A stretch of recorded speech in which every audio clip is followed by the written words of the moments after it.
Okay, I have 30.6 miles on the tank. The time is 10:05 and I just set that clock, so it should be pretty close.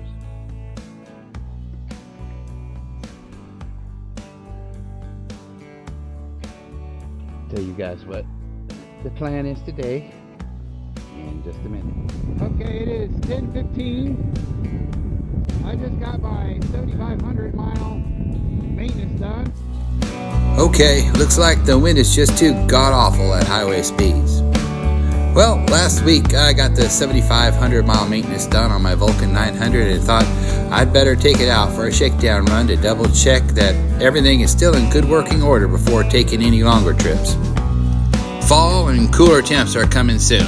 You can already feel it in the air in the morning, so I know if I want to get in a long trip before it gets too cold to ride, I'd better do it quick. With future long trips in mind, I wanted to see how many miles I could cover on my Vulcan if I stuck to the fastest straight roads. So I plotted a 200-mile loop taking the interstate and major state highways where the speed limit was a minimum of 65 miles an hour with the fewest towns to pass through. Google Maps said that my planned route would take about 3.5 hours, but that's without any stops and without traffic. I had always heard that when riding a motorcycle, you should allow for at least 25% more time than what Google Maps predicts. There was no getting around at least one stop for gas, but I wanted to see how close I could come to Google Maps' prediction. Incidentally, I almost always beat the Google Map route time prediction when I'm in a car. We just cut into the highway and they randomly go from the left to the right. Interstate 35 is particularly bad for motorcyclists who ride lighter bikes around the Georgetown area, as there are long, deep grooves that move from one side of the lane to the other, cut into the tarmac for some reason, making it difficult to hold your lane position. I don't know if you can see that flag behind me, but you can see what kind of wind I'm dealing with. Exit now. It is 10:59. Not bad. The wind was brutal on I-35, but absolutely windless, cloudless, cool days with fast-moving traffic are rare and would make for an unrealistic test. I know this, but it was still a relief to finally start heading east out of the headwind.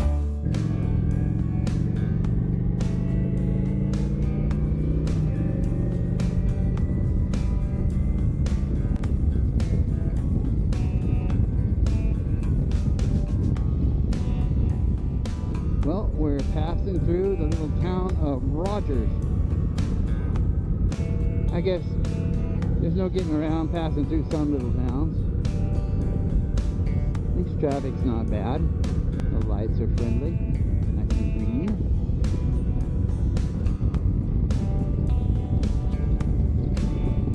You see that flag, Texas flag? Sometimes I gotta lean over just to stay straight. We are in Rockdale, 100 miles in this trip, and it is 11:51. I am going to keep going though. So, because I am doing more than 150 miles, I'm going to go ahead and get gas because that's what will happen anyway.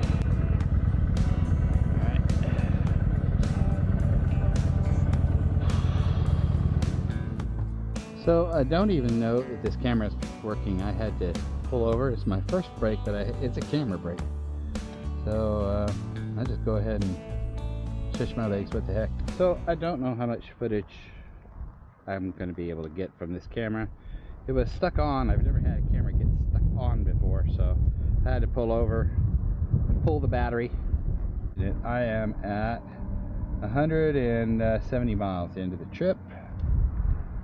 Not bad.